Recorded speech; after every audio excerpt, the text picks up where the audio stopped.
A millionaire was about to lose everything because a briefcase containing crucial documents had gone missing. At the most tense moment of her life, the daughter of her former maid appeared with the briefcase in her hands. She made only one simple request in return, which left everyone in shock. Before listening to this incredible story, don't forget to subscribe to the channel for more exciting tales. Marco Allianz observed the city through the panoramic window of his office on the top floor of the imposing building that housed Allianz Incorporadora. At 52 years old, his face bore the marks of someone who had built an empire with his own hands, brick by brick, business by business. His neatly trimmed grey beard framed a countenance that alternated between the seriousness of a respected businessman and the weariness of a man who hadn't known what it was to rest in a long time. He adjusted his navy blue tie, a gift from his mother on his 40th birthday. She had passed away shortly afterward. That piece of fine fabric was one of the few emotional connections he maintained in his wardrobe, overflowing with impeccably tailored suits. Marco lived for his work, for that concrete and glass empire he had built over 15 years. He had never married, never had children. Allianz Incorporadora was his family, his inheritance, and his legacy. The phone rang, interrupting his thoughts. "Mr. Allianz, the board is already meeting in the conference room," his assistant Viola informed him with her usual efficiency. "Tell them I'll be there in 5 minutes," he replied, running a hand through his grey hair. This was no ordinary meeting. It was a decisive moment. The fate of everything he had built would be decided on that cold July morning. Marco picked up his genuine leather briefcase, a gift from a satisfied client after the completion of a coastal project, but as he opened it to check the documents, he felt an emptiness in his chest. The special folder, the one with the company's gold seal engraved in the lower right corner, wasn't there. The original documents, the evidence he needed to present to the board to refute the accusations of overpricing that had been undermining his credibility in recent months, had disappeared. "Viola!" he called, his voice louder than he intended. The assistant appeared at the door almost instantly, as if she sensed the urgency. "Yes, Mr. Allianz?" "The folder containing the original documents for Project Horizon. Where is it?" "You took her home last night, don't you remember? You said you wanted to review the documents one last time before the meeting." Marco closed his eyes for a second, trying to recall the previous night. Yes, he had taken the briefcase. He remembered placing it on the dining table in his apartment, pouring himself a glass of wine, and beginning the review. Then the phone rang. It was Victor Limen, his former partner, wanting to discuss pending matters. The call had been tense, full of insinuations and veiled threats. Calling home now wouldn't help, Marco thought. I wouldn't have time to go and come back before the meeting. "Sir?" Viola insisted, concerned by the boss's pale face. "Let them know I'll be late. Tell them I had an unexpected problem." "But Sir, Councillor Felipe emphasized the importance of starting on time. Mr. Victor has already arrived, accompanied by his son." This was worse than he had imagined. Victor and Theo Lyman, father and son, united in a seemingly simple mission to destroy everything Marco had built. "Did Victor bring his son?" he asked, surprised. Theo rarely appeared at board meetings, preferring to stay behind the scenes, moving the pieces with the precision of a chess player. "Yes, sir, and they brought the external audit report." Marco felt his stomach clench. Without the original documents, it would be impossible to refute the biased report that he knew Victor had commissioned specifically for that occasion. 15 years of work, hundreds of families dependent on Allianz, all threatened because a file had mysteriously disappeared. "Go ahead, Viola, tell them I'm coming." When the assistant left, Marco allowed himself a moment of despair, rested his hands on the glass table and lowered his head. How could this have happened? The documents proved that the accusations of overbilling were false, that the contracts had been approved by all legal authorities, including by Victor, when they were still partners. Without them, his word would be against that of a renowned auditing firm, bought by his rival, but still respected in the market. The businessman took a deep breath, trying to regain his composure. He couldn't show weakness, not now. He picked up the phone and dialed his apartment, in the remote hope that some employee might locate the briefcase and bring it to him in time. No one answered. Of course, it was Monday, the housekeeper's day off.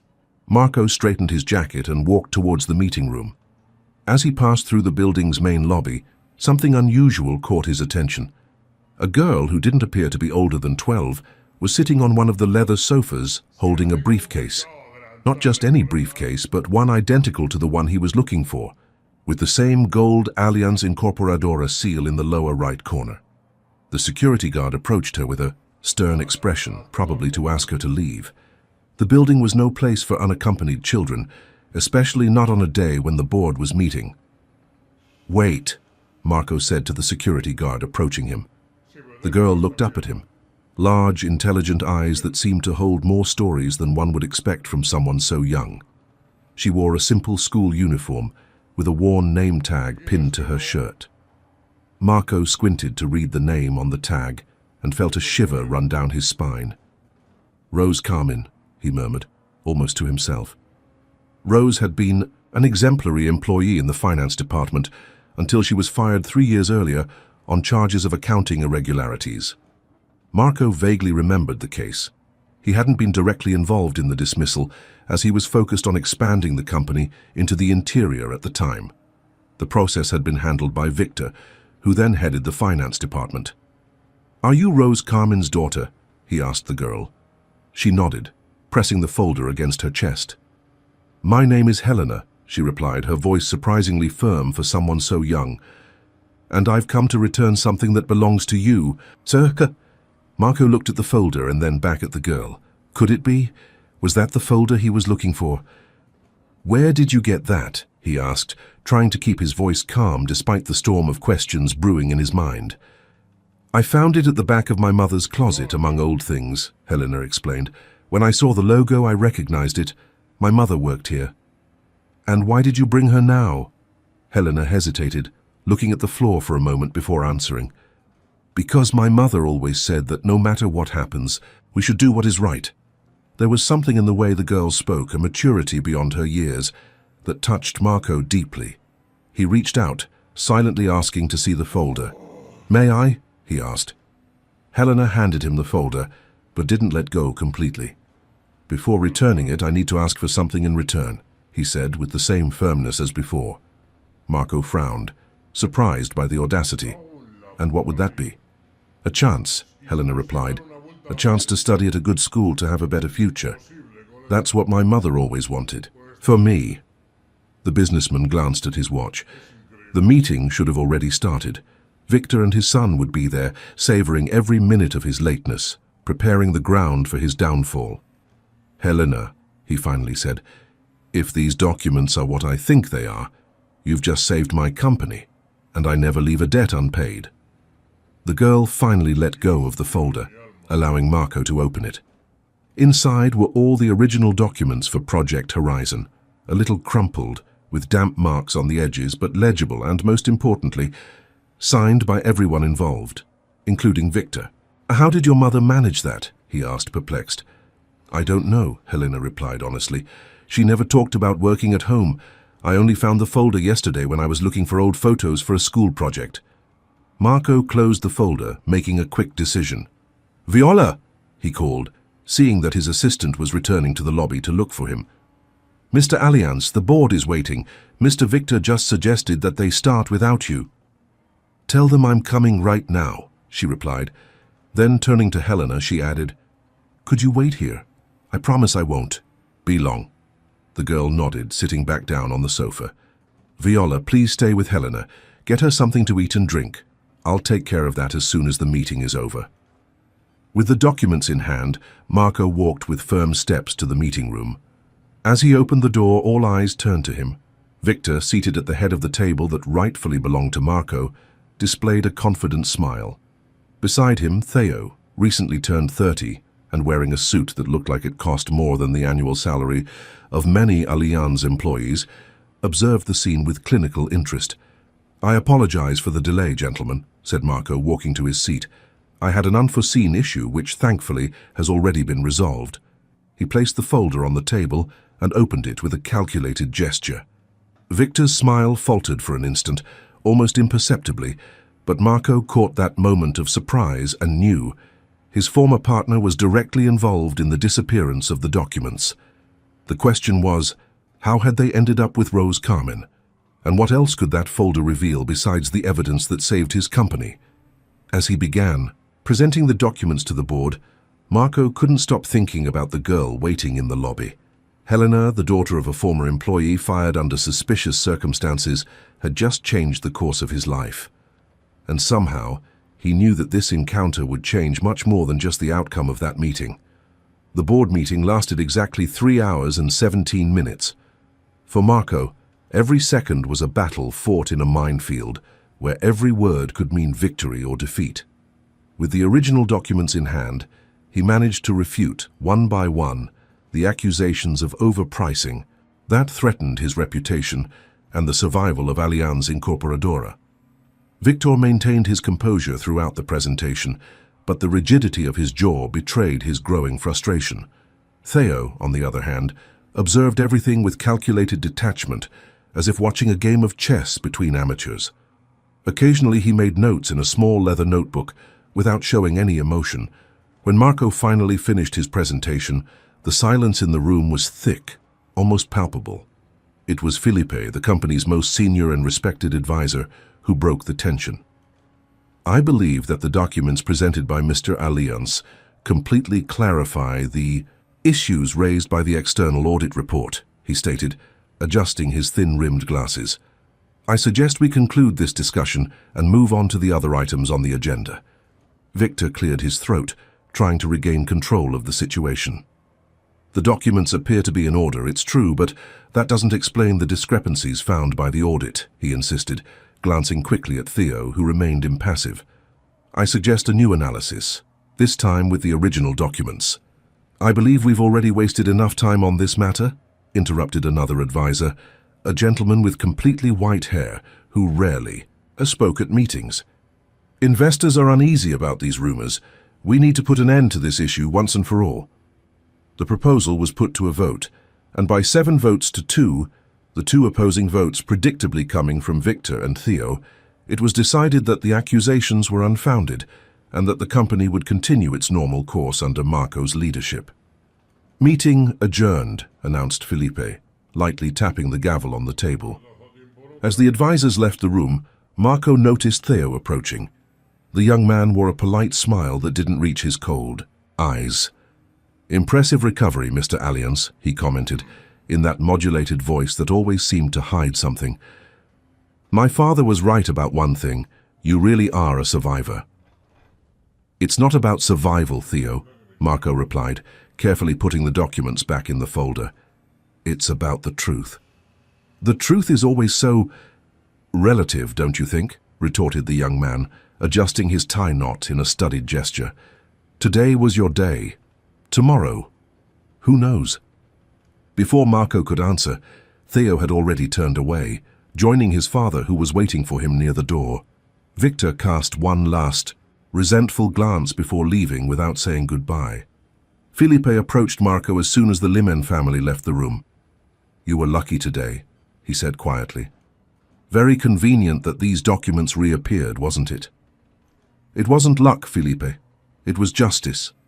Perhaps, the advisor agreed, though his tone suggested doubt, but Victor won't give up easily. You know that. Marco nodded, thinking of the girl waiting for him in the lobby. Yes, I know, and that's why I need to find out exactly what happened, starting by understanding how these documents ended up in the hands of a former employee. Felipe frowned, intrigued. Former employee? Rose Carmen, Marco explained. Do you remember her? She was fired a few years ago, accused of accounting irregularities. The advisor seemed uncomfortable with the mention of that name. Vaguely, he replied, avoiding Marco's gaze. It was before my more active involvement on the board. Victor handled that case, if I'm not mistaken. Exactly. And now her daughter shows up with documents that could save my company. Curious, don't you think? Felipe adjusted his glasses, a habit that intensified when he was nervous. Be careful, Marco. You just overcame one crisis. Don't create another one by stirring up past issues.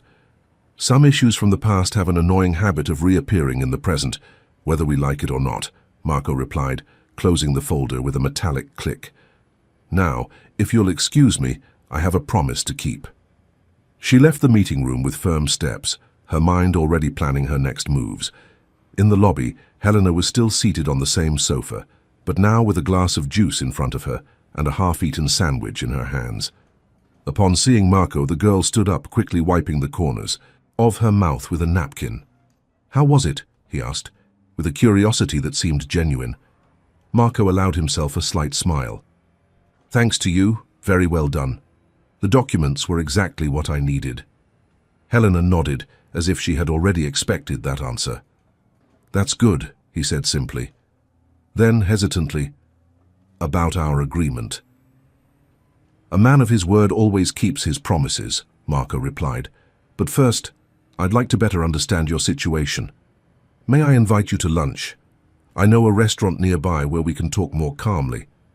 The girl seemed to consider the proposal for a few moments. There was caution in her eyes, the natural distrust of someone who had learned early on that life rarely offers gifts without something in return. "I need to be home before 4, she finally replied. "My neighbor, Mrs. Olivia, can only look after my little brother until that time." Marco checked his watch. 1:45 p.m. "We have enough time," he assured her. "Viola, please cancel my afternoon appointments. An urgent matter has come up." The assistant nodded, already accustomed to her boss's sudden schedule changes. "Any restaurant in particular, Mr. Allianz?" "Cantina di Luca, please. Table 4-2. Tell them it's for me, they'll know what to do." 20 minutes later, Marco and Helena were seated at a discreet table in the back of the Italian restaurant. The place was elegant, without being ostentatious, with soft lighting and a welcoming atmosphere. A middle-aged man approached as soon as they were seated. "Signor Allianz, c'è piacere rivederla," he greeted effusively. "Thank you, Luca. This is Helena, my special guest today." The owner smiled at the girl, who seemed slightly uncomfortable with all the attention. "Welcome, Miss Helena. Let me bring our special menu for you."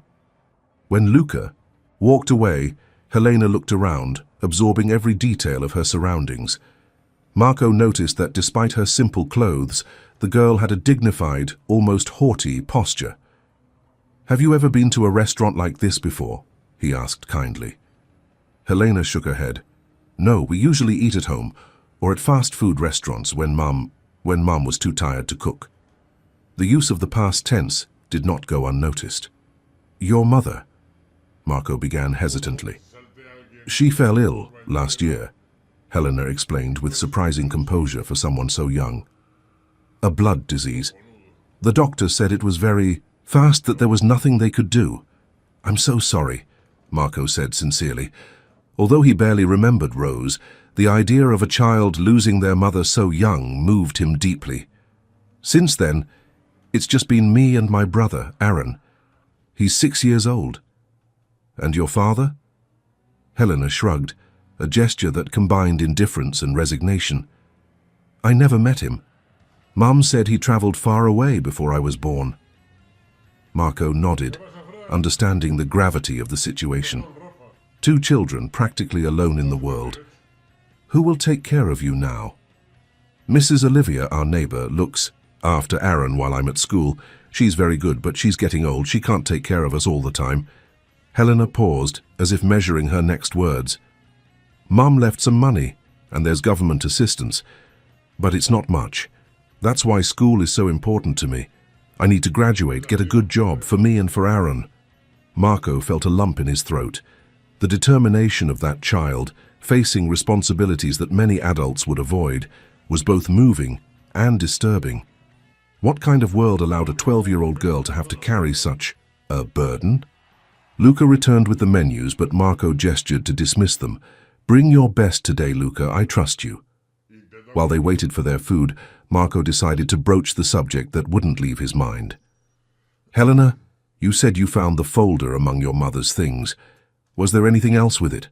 Notes, letters, anything related to the company?" The girl took a sip of water before answering. "There were some notes in an old notebook, and photos from the time she worked at the company. She kept everything in a box at the back of the closet. And what did those notes say? Helena looked away, suddenly uncomfortable. I didn't read everything. I thought they were her personal things. Marco noticed the girl's reluctance and decided not to insist, at least for now. I understand.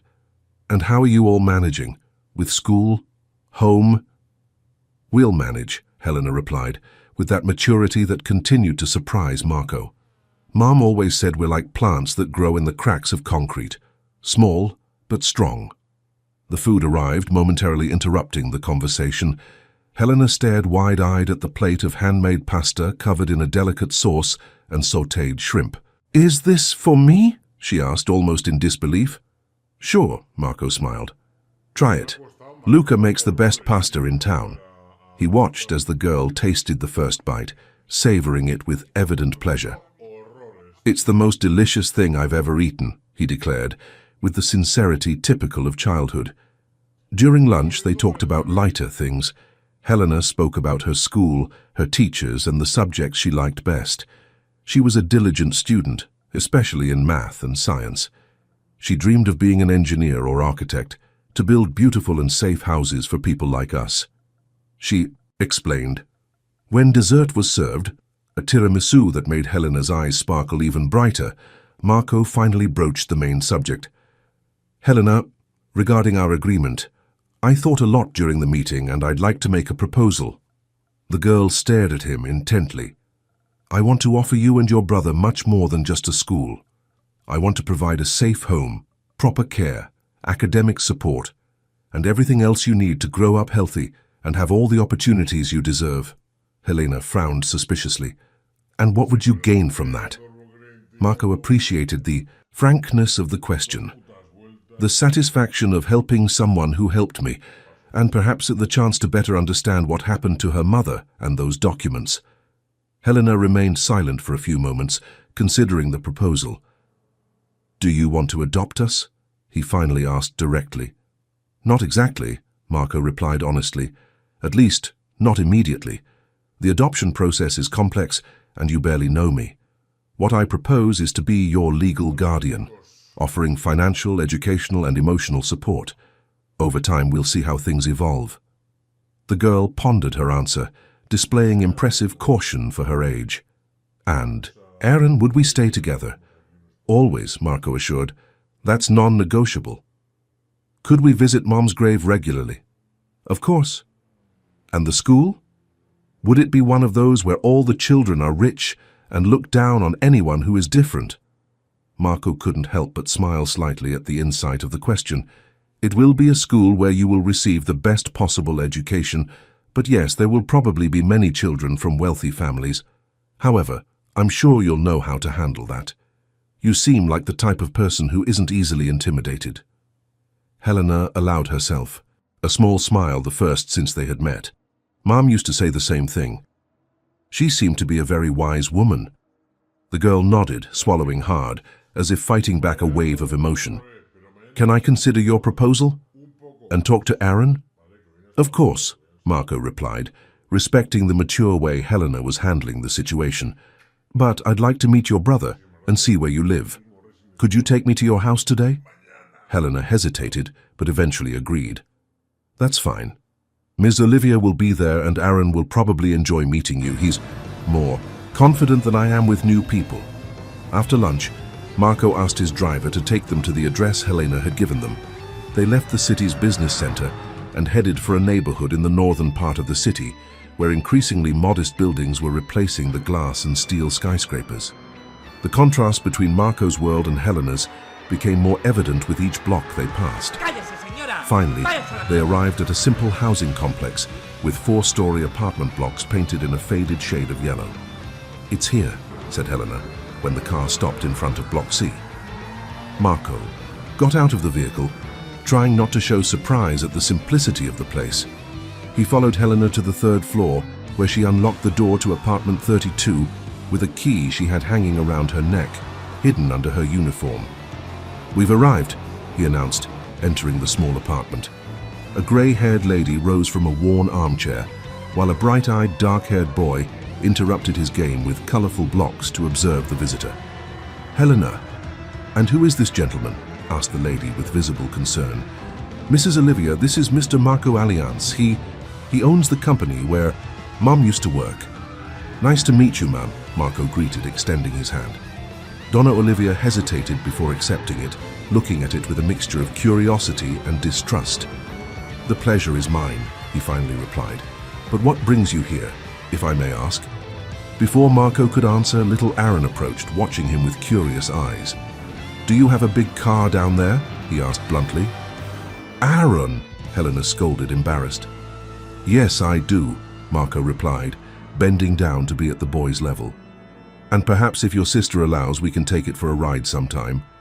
Aaron's eyes gleamed with excitement, but Helena quickly intervened. "Mr. Marco came to talk about school, Aaron. Remember I said I wanted a better school for us?" The boy nodded, losing some of his enthusiasm. "School is boring. I want to go for a drive." Marco smiled, charmed by the boy's spontaneity. Then he turned to Mrs. Olivia. "Madam, I would like to speak with you about Helena and Aaron, if possible. I have a proposal that could significantly improve their lives." The old woman cast a worried glance at Helena, who nodded slightly as if giving permission for the conversation to proceed. "In that case," said Mrs. Olivia, indicating the small kitchen table, "I think we should sit down. It seems we have a lot to talk about." As they settled in, Marco observed the small apartment. It was clean and organized, but the signs of financial hardship were evident. Worn furniture, old appliances, walls in need of repainting. On a shelf near the window, he noticed some framed photos. In one of them, he recognized Rose Carmen, smiling next to a younger Helena, probably 8 or 9 years old. The image of that woman, who for so long had been just a vague name in his memory, was now taking on real form. And as he began to explain his intentions to Mrs. Olivia, Marco couldn't help but wonder what had really happened to Rose Carmen, and how had the documents that saved his company ended up in his hands? That was just the beginning of a story far more complex than she could have imagined. 2 weeks had passed since the day Helena appeared with the briefcase in the lobby of Allianz Incorporadora. In that short period, the lives of the girl and her brother had been completely transformed. Marco had kept his promise. After lengthy conversations with social workers, lawyers, and Olivia herself, he had obtained temporary custody of the children. The process hadn't been simple. A single businessman, with no experience with children, taking responsibility for 2 orphans, naturally generated distrust within the child protection system. However, the combination of his influence, financial resources, and genuine determination to help the siblings ultimately prevailed. Marco's apartment, a spacious duplex in the best neighborhood of the capital, had gained 2 new suites, decorated especially for the siblings. Helena had chosen shades of blue and green for her room, while Aaron had opted for a space theme, with phosphorescent stars on the ceiling that glowed in the dark. That Saturday morning, Marco watched his siblings during breakfast. Aaron devoured pancakes with chocolate syrup, already completely adapted to his new life. Helena, on the other hand, still maintained a certain reserve, as if she feared that all of this could disappear at any moment. "You hardly ate anything," Marco commented, noticing that the girl was merely stirring the eggs on her plate. "I'm not very hungry," she replied, avoiding his gaze. "Are you nervous about the new school?" he asked, trying to find the root of her discomfort. Helena was starting on Monday at St. Patrick's College, one of the most prestigious schools in the capital. The girl shrugged, a gesture that Marco had already learned to interpret as an attempt to downplay his worries. "A little." "Helena really doesn't eat much," Aaron interjected, his mouth smeared with chocolate. "Mom always used to yell at me because she'd save food in her backpack to give to me later." Marco felt a pang in his chest. That simple observation revealed more about the children's past lives than any social report. "Well, here you'll never have to worry about that," he assured them, keeping his voice steady to hide his emotion. "There will always be enough food for everyone." Helena gave her brother a disapproving look, which he didn't seem to notice. "May I leave the table? I'd like to finish organizing my books," he asked. "Of course," Marco replied. "But don't forget that we have an appointment with Dr. Agnes at 11. It's important that you talk to her about the new school. Helena nodded and left the table, heading to her room. Marco sighed, watching her walk away. Adaptation would be a slow process, he knew that. The child psychologist, Dr. Agnes Muller, had been clear. Children who had experienced significant losses often developed emotional protection mechanisms that included not easily becoming attached to new situations or people. "She'll be fine," said the housekeeper, Anna, as she cleared away the dishes. "It's just a matter of time." Anna was a middle-aged woman who had worked for Marco for over 10 years. Initially resistant to the idea of having children in the house, she quickly became fond of Aaron and adopted a maternal attitude towards Helena. "I hope so," Marco replied. "Do you think she's eating enough?" "No," Anna replied honestly, "but I've noticed she hides fruit and cookies in her room. It's a hard habit to break when you've lived with food insecurity." Marco nodded, impressed once again by his housekeeper's perspicacity. "Did I do well to listen to her and not confront Helena about it?" "Yes, she did. Over time, when she truly feels safe, this behavior will decrease. Confronting her now would only increase her distrust." Aaron, who had finished his coffee, tugged at Marco's shirt sleeve. "You promised to teach me how to play chess today," the boy reminded him. "And I will keep my promise," Marco smiled. "As soon as I finish answering some emails. Why don't you go play a little while I wait?" The boy nodded and ran off toward the playroom, one of the new additions to Marco's apartment. As he watched him, the businessman couldn't help but think about how Aaron adapted much more easily to the new situation. According to Dr. Agnes, this was common. Younger children tend to be more resilient and adaptable, while older children carry more memories and responsibilities. After coffee, Marco retired to his home office. He needed to review some contracts before the board meeting on Monday. Since he had managed to prove his innocence with the documents brought by Helena, most of the board members had reaffirmed their support for his management.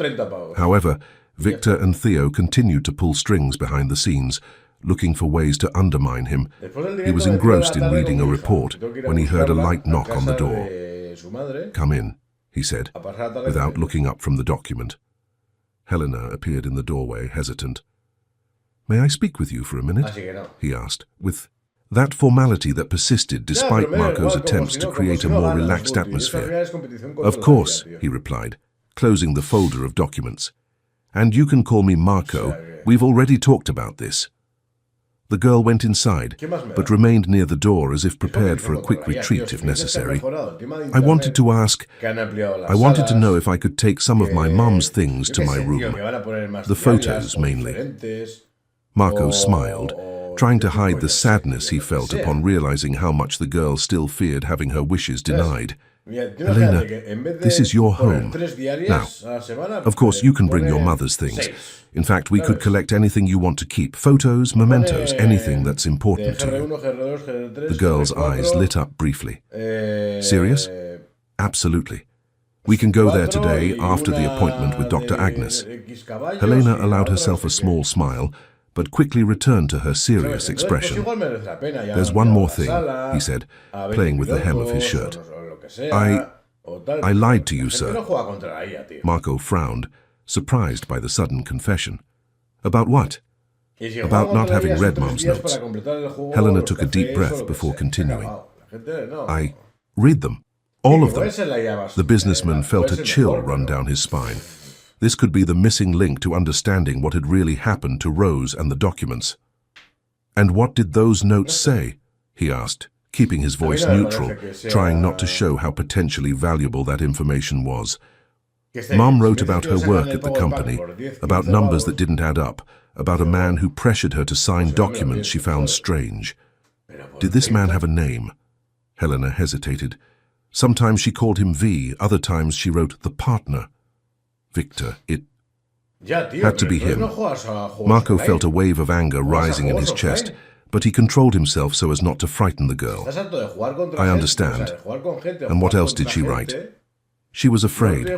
She said she was gathering evidence, that one day she would show the main boss what was happening. I think the boss was you." Marco nodded, feeling guilty for not having been more present at that time, for having allowed Victor to run the finance department with so much autonomy. And what about the folder? Did she mention how she got those documents? Helena shook her head. Not directly. But in one of her last notes she wrote, "I finally have everything. Now they can't deny it." It was shortly before she was fired. The story was starting to make sense. Rose had probably discovered Victor's irregularities and gathered evidence, the same documents that had saved Marco. But before she could report them, she was fired on false charges. "Helena, would you mind if I read these notes?" The girl bit her lip, clearly conflicted. They're things about Mom, private things." "I understand," Marco replied kindly. "And I respect that, but they can help clarify what happened to your mother at the company, maybe even clear her name." The mention of the possibility of repairing her mother's reputation seemed to touch Helena deeply. She suffered a lot because of that, you know. People in the neighborhood talked about it, saying she had stolen something. Mom would cry at night when she thought I was asleep. Marco felt the weight of the injustice that he had indirectly helped to perpetrate.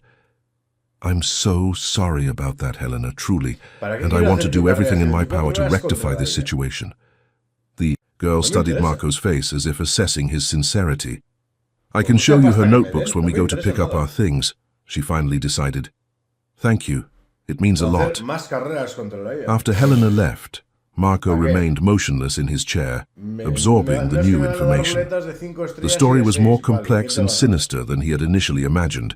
It wasn't just about a missing file, but about a possible conspiracy that had resulted in the unfair dismissal of an employee, and perhaps indirectly, in the difficulties that led to her illness and premature death. The phone rang, interrupting her thoughts. It was Viola. "Mr. Allianz, please forgive me for bothering you on Saturday, but I thought you might want to know. Advisor Felipe is trying to schedule a private meeting with you. He said it's urgent." "Felipe?" Marco asked, surprised. The advisor rarely contacted him outside of the corporate environment. "He mentioned the subject." "Not directly, sir. I only said it was about the closed case, and that I preferred not to discuss it over the phone." The case was closed, a clear reference to Rose's dismissal. "Schedule it for Monday before the board meeting," Marco instructed. "Yes, sir. And there's one more thing. Mr. Victor was at the company earlier today with his son. They both spent a good amount of time in the HR department." Marco frowned. What were Victor and Theo looking for in human resources? Did they request any specific document? The HR manager didn't want to give details, sir. She only mentioned that it was a review of old processes. Old processes, like Rose Carmin's, perhaps. "Thank you, Viola. Please ask security to check which files were accessed and inform me discreetly." "Yes, sir. Anything else?" Marco hesitated. He was about to mention his visit to Helena's old apartment, but something made him reconsider. The fewer people who knew about his movements, the better. "No, that's all. Have a good weekend, Viola." He hung up the phone and leaned back in his chair, lost in thought. The pieces were beginning to fall into place, forming a disturbing picture. Victor not only had a motive for wanting to sabotage him, but he also seemed to be erasing traces of his past actions. And Theo's constant presence by his side suggested a father-son alliance with specific objectives. A cheerful shout from Aaron in the playroom brought Marco back to the present. He stood up, determined to keep his promise to teach the boy chess. The investigation into Rose would have to wait a few hours. For now, his focus needed to be on the children who were now under his responsibility. He found Aaron arranging the pieces on the board, with the concentration typical of someone determined to learn something new. "Ready for your first chess lesson?" Marco asked, sitting down in front of the boy. "Yes," exclaimed Aaron enthusiastically. "Helena said it's a strategy game, like a battle." "It's a bit more than that," Marco smiled. "It's a game about prediction, patience, and sometimes necessary sacrifices." While explaining the basic rules to the boy, Marco couldn't help but think about how chess was a perfect metaphor for the situation he was in. Pieces moving on a board, strategies being devised, attacks and defenses being planned. And at the center of it all, the figure of the king, vulnerable but essential, surrounded by more powerful pieces seeking his destruction. The question was, who was really in control of the game. On Monday, Helena woke up even before her alarm clock rang. She lay in the spacious bed, observing the ceiling of the room, which still seemed foreignly luxurious. The curtains filtered the soft morning light, creating delicate shadows on the blue-green painted walls. She sat up in bed, trying to calm the anxiety growing in her chest. Today was her first day at St. Patrick's College. New uniform, new classmates, new teachers, everything new and intimidating. On Saturday, after the session with Dr. Agnes, Marco took them to the old apartment to retrieve their personal belongings. Helena showed him her mother's notebook, hidden in a shoebox at the back of the closet, along with some old photos and documents. Marco spent long minutes reading the pages, his face taking on an increasingly somber expression. "Your mother was a courageous person," he had said, finally closing the notebook, "and very intelligent." Helena felt a mixture of pride and sadness. On the one hand, it was good to hear someone like Marco praise her mother. On the other, her absence became even more painful during important moments, like that first day at a new school. She stood up and walked to the closet. Her St. Patrick's Day uniform hung there immaculate, a plaid skirt in shades of green and blue, a white shirt, and a navy blue blazer with the school emblem. So different from the simple uniform of her old municipal school. She dressed slowly, adjusting each piece carefully. At her old school, her uniform was often worn or slightly too big, a legacy of donation programs. Now each item had been custom-made after a visit to the tailor who served the students at the institution. When she finished getting ready, Helena looked at herself in the full-length mirror. The reflected image seemed to belong to someone else, a privileged girl who had always had everything. Not Rose Carmen's daughter, who had often gone to bed hungry so that her younger brother could eat. "I'm doing this for you, Mum," she whispered to her reflection, "to have the future you dreamed for me." He went downstairs for breakfast, finding Marco already at the table reading the business newspaper. Aaron was still asleep. His school started later. "Good morning," greeted the businessman, putting down his newspaper. "Did you sleep well?" Helena nodded, sitting down at the table where Anna had already served orange juice and a variety of breakfast options. "You look very elegant," Marco complimented. "The uniform fits perfectly." The girl murmured a thank you, helping herself to a slice of whole wheat bread. "Nervous?" Marco asked, observing her attentively. "A little," Helena admitted, surprising herself with her honesty. Normally she would have simply denied it, as she did when her mother asked if she was worried about something. "That's natural. New schools are always challenging, even more so one like St. Patrick." Helena bit her lip hesitantly. "What if they don't like me? The other children, I mean." Marco put down the newspaper, giving the girl his full attention.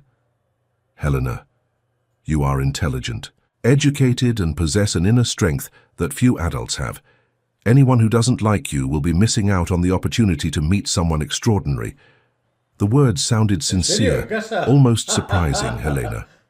In recent days, despite all of Marco's kindness, she still wondered if his motivation for helping them was purely gratitude for the folder, or if there was something more, guilt, perhaps, for what had happened to his mother. "Thank you," she said simply, feeling a little more confident. At 7:40 they left the apartment. Helena was carrying a new backpack, full of new materials. Marco had insisted on accompanying her personally on the first day, despite having an important meeting with the board later. The car glided silently through the streets of the capital, moving away from the center towards a leafy neighborhood where the city's most traditional educational institutions were located. Helena watched the landscape change through the window, trying to absorb every detail. "St. Patrick's has over 100 years of history," Marco commented, breaking the silence. "Many of its students have become important leaders in society." "Is that why you chose him?" Helena asked. "So that I can become a leader?" Marco smiled at the insight of the question. "I chose it because it offers a complete education, not just academic but human. And as for becoming a leader..." He studied her for a moment before continuing. "I believe you already have that quality naturally. The school will only help you develop it." They arrived at the imposing neo-Gothic building that housed St. Patrick's College. Perfectly manicured gardens framed the entrance, where other cars dropped off impeccably uniformed students. Helena felt her stomach clench. Everyone seemed so self-assured, so much a part of that world. "Remember," Marco said, as if reading her thoughts, "you have as much right to be here as any of them." They got out of the car and walked to the office, where they were greeted by the principal, a middle-aged woman with a stern expression but kind eyes. "Mr. Allianz, welcome to St. Patrick's Day. And you must be Helena." The girl nodded, shaking the principal's outstretched hand. "We are very happy to welcome her. Her academic record is impressive, especially in mathematics and science." The admissions process was surprisingly smooth. The principal explained the school's rules and traditions, handed out a map of the campus and assigned a senior student, Chiara, to mentor Helena during her first few days.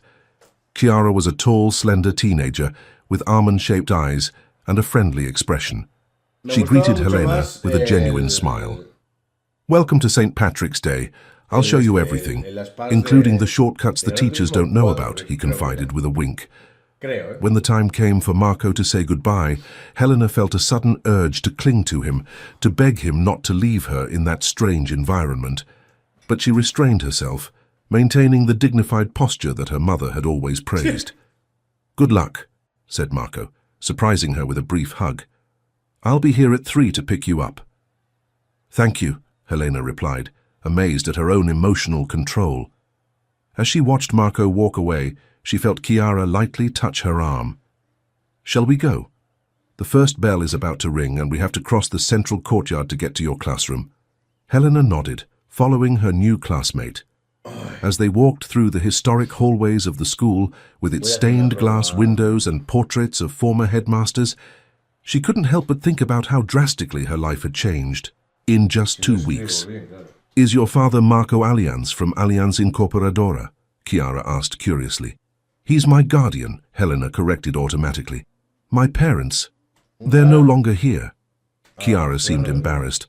"Sorry, I didn't know." "That's fine," Helena replied. "This arrangement with Mr. Marco is recent." The other girl nodded understandingly. "Well, whatever the case may be, you got lucky. I've heard he's one of the most decent men in the business world. My father works in real estate and always speaks highly of him." Helena felt a pang of pride, followed by a strange sense of loyalty she couldn't explain. It was as if suddenly she felt the need to defend Marco, to confirm that yes, he was a good person. "He has been very kind to me and my brother," he said simply. They arrived at the 7th grade classroom, where Helena was to be introduced to the class. Before they went in, Chiara held her arm. "Look, some students here can be difficult at first, especially new students who arrive mid-year. Don't take it personally, okay?" Helena nodded, grateful for the warning. She wasn't naive. She knew that her presence there as the sudden protégé of an important businessman would generate curiosity and possibly resentment. "I'm used to dealing with difficult situations," she replied, with a confidence that surprised Chiara. "Great. Let's go then. And if you need anything, I'll be in 9th grade, room C." The door to the room opened, and Helena took her first step into her new reality. 20 pairs of curious eyes turned to her, assessing every detail of her appearance and posture. The professor, a middle-aged man in a tweed sweater, smiled encouragingly. "Class, this is Helena Carmen, our new student. Please welcome her." A discordant chorus of "welcome" echoed through the room, some sincere, others clearly forced. Helena took a deep breath and walked to the empty desk indicated by the teacher, keeping her head held high and her gaze steady. "Be strong like the plants that grow in the cracks of the concrete," she repeated mentally, her mother's words echoing in her memory. Small but strong. The first day at St. Patrick's had only just begun, and Helena knew that many challenges still lay ahead. But she was determined to face them with the same courage she had seen in her mother, even in the most difficult circumstances. As she opened the new notebook on her wallet, a thought crossed her mind. Somewhere in the city at that very moment, Marco was also facing his own challenges. And for some reason she didn't fully understand, Helena sincerely wished him success as well. Perhaps, he thought, They weren't so different after all. Marco arrived at Alianza Incorporadora's headquarters at 8:45 a.m., 15 minutes before his scheduled meeting with Felipe. Since dropping Helena off at school, his mind had been alternating between worrying about the girl's adjustment and anxious about what the advisor wanted to discuss so urgently. The folder containing Rose Carmen's notes was in his briefcase. After reading through its contents over the weekend, Marco was certain. The former employee had uncovered an embezzlement scheme led by Victor, possibly with the knowledge of other company executives. Rose's meticulous records detailed dates, amounts, and accounting inconsistencies that together painted an alarming picture of corporate fraud. Mr. Alianza, advisor Felipe, is already in the private meeting room, Viola informed him as soon as Marco entered his office. Thank you. Any news about the files Victor and Theo accessed on Saturday? The assistant handed him a discreet envelope. The head of security prepared this report. Apparently, they requested access to several files from the finance department from the period between 2019 and 2020, including Rose Carmen's dismissal process. Marco felt his stomach clench. His suspicions were correct. Anything else? Yes, sir. Theo Lehman has requested a private meeting with the board for this afternoon, after the board meeting. The stated subject is restructuring of the ethics committee. A strategic move, Marco thought. The ethics committee oversaw internal investigations and established corporate conduct guidelines. Having influence over this body would be crucial for anyone who wanted to control narratives about past wrongdoing. I understand. Please don't put me through on any calls during my conversation with Felipe, unless it's about Helena or Aaron. Marco went to the private meeting room on the executive floor. Upon entering, he found Felipe standing by the window, gazing at the city view with a worried expression. "Thank you for arriving early," said the advisor, turning to greet him. "Your tone on the phone suggested urgency," Marco replied, placing his briefcase on the table. "What does case closed mean?" Felipe hesitated, nervously adjusting his glasses. "Rose Carmen," he finally said, "I think you need to know the whole truth about what happened to her." Marco felt a mixture of apprehension and relief. Finally, someone willing to speak openly about the case. "I'm listening." Felipe sat down, inviting Marco to do the same. "First of all, I need you to understand. I wasn't directly involved. I only learned the details months later when it was already too late." "Too late for what?" "To prevent injustice." Felipe took a deep breath before continuing. "Rose wasn't fired for accounting irregularities. That was the official pretext created by Victor. The truth is that she discovered discrepancies in Project Meridian's accounts and started investigating on her own. Project Meridiano was one of Alianza's largest undertakings, an office complex in the financial center of the capital, completed in 2019. What kind of discrepancies? Systematic overbilling, contracts with shell companies, diversion of materials, a sophisticated scheme that, according to my estimates, diverted approximately 40 million over 3 years. Marco felt like he'd been punched in the stomach. 40 million, embezzled from his own company right under his nose. And Victor was behind this? Victor was the lead architect, but he didn't act alone. There were others involved, some of whom are still with the company. Names, Felipe, I need names. The advisor seemed uncomfortable. I don't have concrete evidence against everyone, only suspicions based on patterns of behavior and corporate alliances. Then tell me who you suspect. Felipe hesitated again, but eventually gave in. Alfonso from the legal department, Mauricio from the accounting department, and... He paused dramatically. I believe Pietro, your current financial director, is also involved. Pietro Olins, a man whom Marco considered not only a competent executive, but almost a friend, someone he trusted enough to promote after Victor left. That's a serious accusation, Felipe. Pietro came from external auditing. He was the one who implemented our new transparency controls. What would make him the ideal wolf to guard the henhouse, don't you think?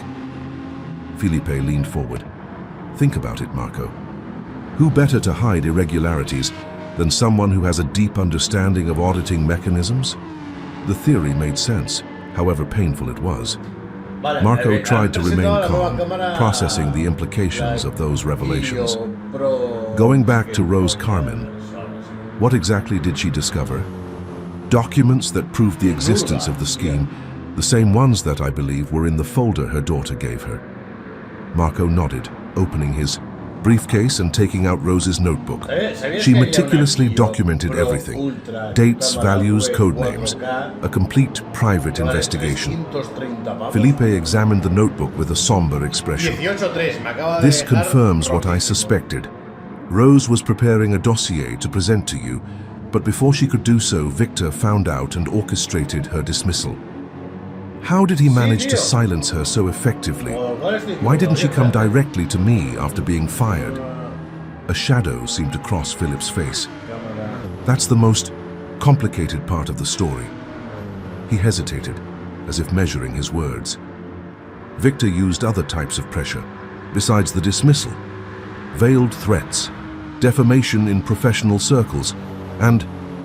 Felipe lowered his voice. There are rumors that Rose had a relationship with someone in the company's upper management, someone married. Victor allegedly used this against her, threatening to expose the affair. Marco felt his blood run cold. A secret relationship within the company, involving someone from senior management. Who? He asked, dreading the answer. Felipe looked away. Like I said, these are just rumors. Nothing is confirmed. Felipe, look me in the eyes and tell me who supposedly had an affair with Rose Carmen. The advisor finally confronted Marco. Some said it was Victor himself, others... He paused painfully. Others mentioned his name, Marco. The room seemed to spin for a moment. Marco, an affair with Rose. The idea was absurd. He barely remembered the woman, having only interacted with her in large departmental meetings. This is ridiculous, he protested, feeling his anger rising. This is clearly an attempt to destabilize me. I agree, Felipe quickly added. I only mentioned it because these rumors are being revived. Theo has been asking questions, probing former employees. I believe he's building some kind of narrative to use against you. Marco stood up, unable to remain seated. The idea that his name could be so sordidly linked to Helena's mother was disturbing on multiple levels. And what about the folder with the documents? How did Rose get it? I believe she copied the original documents before being fired. Her position in the finance department gave her access to virtually all corporate records. Marco nodded, remembering something Helena had mentioned. She wrote in her diary, "Finally, I have everything. Now they can't deny it." This was shortly before she was fired. Exactly. Victor must have discovered that she was gathering evidence and acted quickly to silence her. A disturbing thought occurred to Marco. Felipe, do you think it's possible that Rose's illness wasn't natural? The advisor seemed genuinely alarmed. No, Marco. We're not going down that road. Victor is many things: greedy, manipulative, vindictive. But I don't believe he would stoop that low. Marco wasn't so sure, but he decided not to press the issue. For now, he needed to focus on the present. Why are you telling me all this now, Felipe? Because Theo is moving pieces.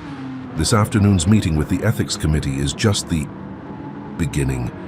I believe he plans to use Rose's case as a weapon, distorting the facts to harm him. With Victor in the background, acting as a mentor, Theo represents a more sophisticated and dangerous threat. Marco reflected on the advisor's assessment. Theo was, in fact, a formidable opponent, educated at the best business schools, connected with the new generation of executives, and skilled in handling both corporate politics and public relations. What do you suggest I do? Felipe took a deep breath before answering. First, protect yourself legally. Hire an independent auditor to thoroughly review the company's accounts, especially the projects Victor oversaw. Second, strengthen your public image. Your social responsibility project with children came at a good time.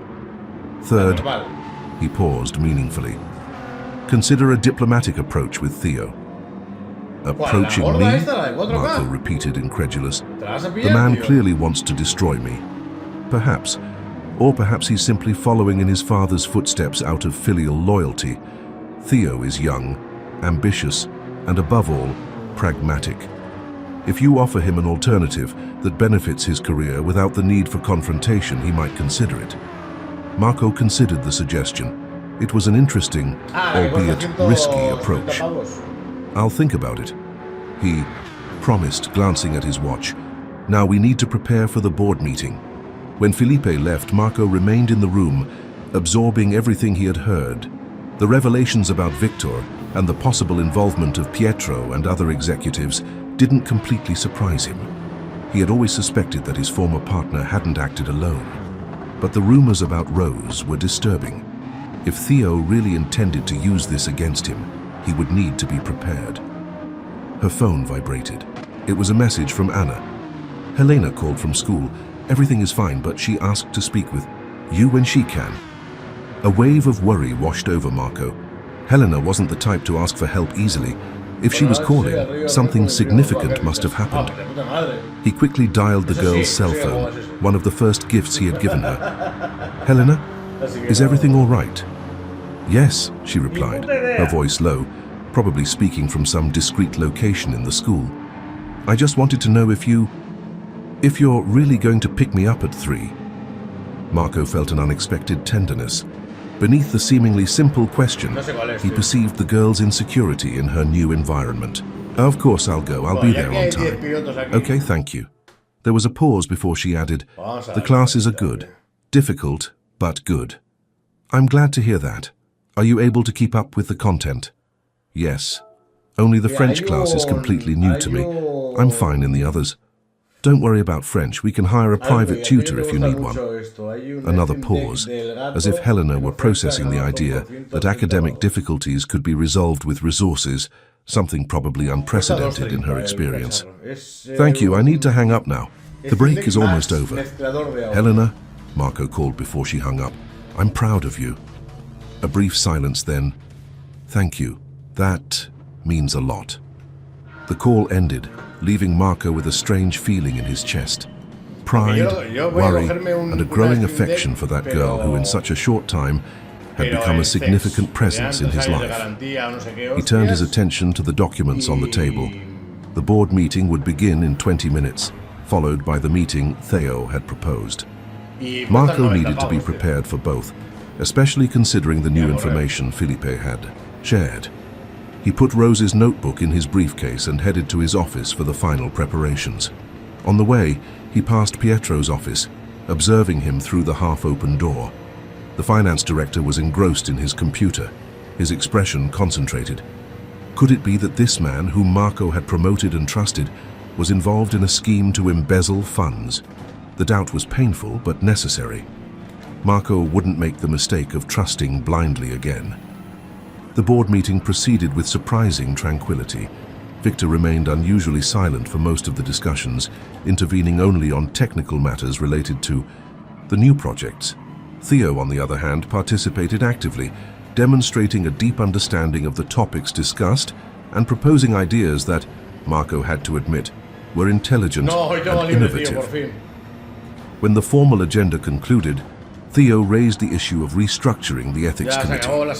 Honorable board members, as you all know, corporate governance has evolved significantly in recent years, he began, with the eloquence of someone accustomed to executive presentations. Our ethics committee, however, remains structured according to outdated models. I propose a complete overhaul, starting with the inclusion of independent members and the expansion of its responsibilities. The proposal seemed reasonable at first glance, even commendable, but Marco perceived the underlying strategy to weaken his authority over internal investigations and create a body that, under the guise of independence, could be easily manipulated by Theo and Victor. An interesting initiative, commented Marco, maintaining a neutral tone. However, I believe that such a significant reformulation deserves careful analysis. I suggest the formation of a working group to develop detailed proposals, which can be evaluated at the next meeting. It was a delaying tactic, but a necessary one. He needed time to fully understand Theo's intentions and prepare an appropriate response. Surprisingly, Young Lyman agreed without hesitation. Excellent suggestion, Mr. Allianz. Indeed, a change of this magnitude must be implemented with due care. I would be happy to lead this working group if the board approves. The proposal was unanimously accepted, and Theo gained the official authority to conduct the studies on the restructuring of the committee. Marco watched Victor feign a satisfied smile. Clearly, father and son were executing a carefully crafted plan. After the meeting ended, as the council members dispersed, Theo approached Marco. Mr. Allianz, could I spare a few minutes? I'd like to discuss a few additional points regarding the working group. Certainly, Marco replied, leading him to his private office. Once alone, Theo partially abandoned formality, leaning back comfortably in the chair opposite Marco's desk. Thank you for supporting my initiative, he began with a smile that didn't reach his eyes. I believe we can make significant changes to the company's ethical culture. Ethics has always been a fundamental value for Allianz, Marco replied, carefully studying the young man's expression. Since its founding. Without a doubt. However, even the best intentions can be lost when a company grows exponentially, right? Procedures are circumvented, supervision fails, people make mistakes. Or crimes, Marco concluded, deciding to address the elephant in the room directly. Theo arched his eyebrows slightly, maintaining his composure. Crimes is a strong word, Mr. Allianz, but appropriate in some cases, such as in the scheme to divert resources from Project Meridian. The direct mention of the project seemed to surprise Theo momentarily, but he recovered with admirable speed. Ah, the famous Project Meridian. My father always considered it a milestone in the company's history.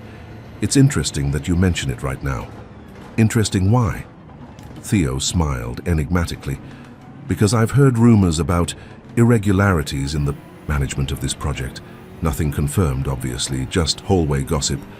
What kind of irregularities exactly? Several. Overpricing, questionable contracts, the usual problems in large projects with inadequate supervision.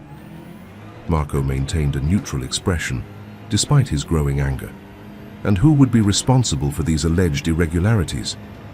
Theo made a vague gesture with his hand. It's difficult to determine responsibilities in complex corporate structures. The CFO at the time, the project supervisor, perhaps? He paused deliberately. Perhaps the chairman himself. The veiled accusation hung in the air like toxic smoke. Marco understood the game. Theo and Victor were preparing the ground to shift the blame for the embezzlement scheme onto him. An interesting theory, Marco commented, remaining calm, especially considering that his father was the financial director and direct supervisor of Project Meridian.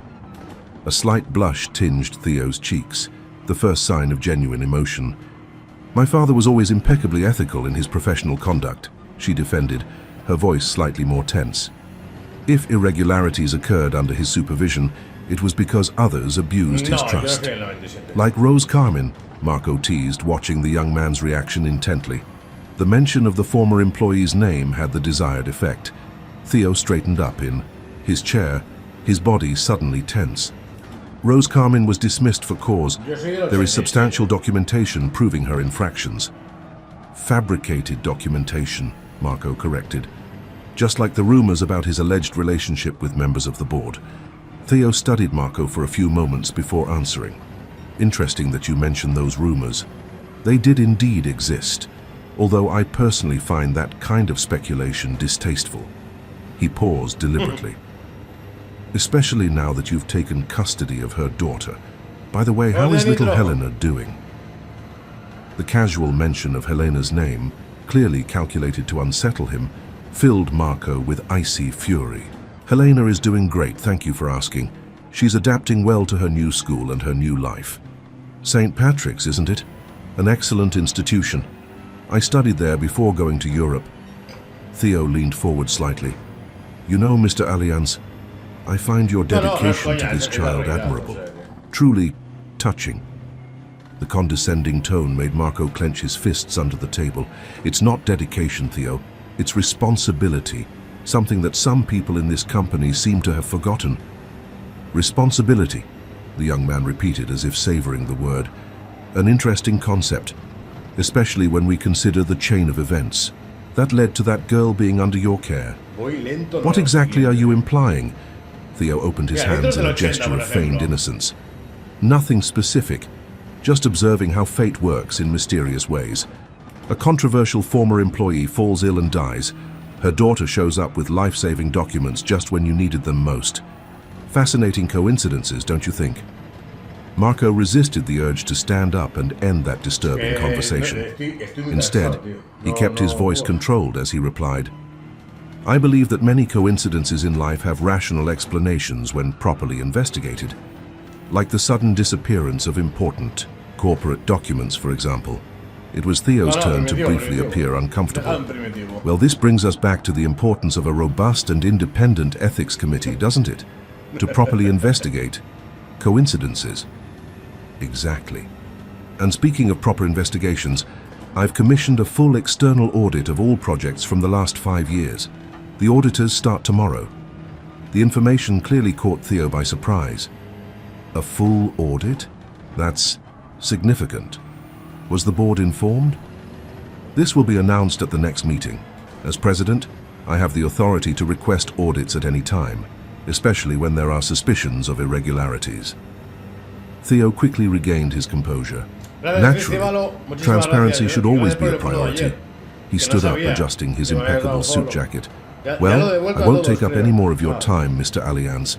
It was an enlightening conversation. It certainly was, Marco agreed, also standing up. Before leaving, Theo paused at the door. Oh, I almost forgot. Congratulations on the speech you'll be giving tomorrow at the social responsibility event. The press will be there, won't they? Marco frowned, confused. Which speech, which event? Theo seemed genuinely surprised. The launch of the New Horizons program. Wasn't it announced? The communications office informed the entire press that you will officially present the program using Helena as a success story. The event is scheduled for 10 a.m. in the main auditorium. Marco felt his blood run cold. He hadn't authorized any event, much less the public display of Helena in a corporate charity setting. There must be some mistake, he said, trying to hide his bewilderment. Perhaps, Theo replied with an enigmatic smile. In any case, I'm sure the communications department can clarify everything. Have a good day, Mr. Allianz.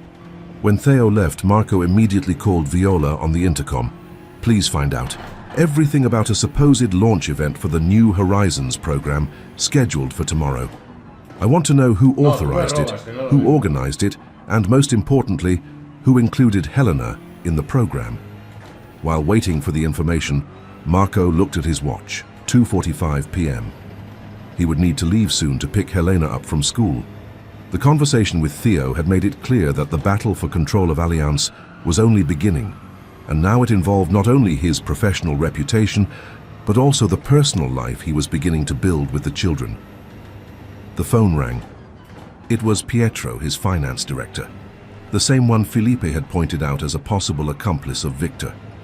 Marco, excuse the interruption, but we need to talk urgently about the external audit. I have some concerns. Sure, Pietro. Stop by my office at 9 a.m. tomorrow. As he hung up, Marco felt the weight of the suspicions he now carried. Pietro, an executive he had trusted completely until just a few hours before, was now a potential threat. The quick reaction to the news of the audit only increased those suspicions. With a tired sigh, Marco picked up his briefcase and headed for the elevator. The day's revelations would have to wait. Now his priority was to pick Helena up from school, as he had promised. Amid so much uncertainty and betrayal, keeping his word to the girl seemed more important than ever. As the elevator descended, Marco reflected on how his life had changed in just 2 weeks. From a solitary businessman focused exclusively on work, he had transformed into the guardian of 2 vulnerable children and the target of an elaborate corporate conspiracy. And most surprisingly, despite the added complications, he didn't regret taking Helena and Aaron in end of story. Dear listeners, we hope Helena and Marco's story has touched your hearts. A narrative that reminds us how the truth, even when they try to bury it, always finds a way to come to light. For more equally moving stories about courage, integrity, and overcoming adversity, we have a special playlist that you can access by clicking the link on the left. If this story stirred emotions in you, be sure to subscribe to the channel and like the video. Every day we bring you new narratives that explore the complexity of life and the strength of the human spirit. Share in the comments which moment of Helena's journey touched you the most. We love to hear your impressions. Until our next story. No sé.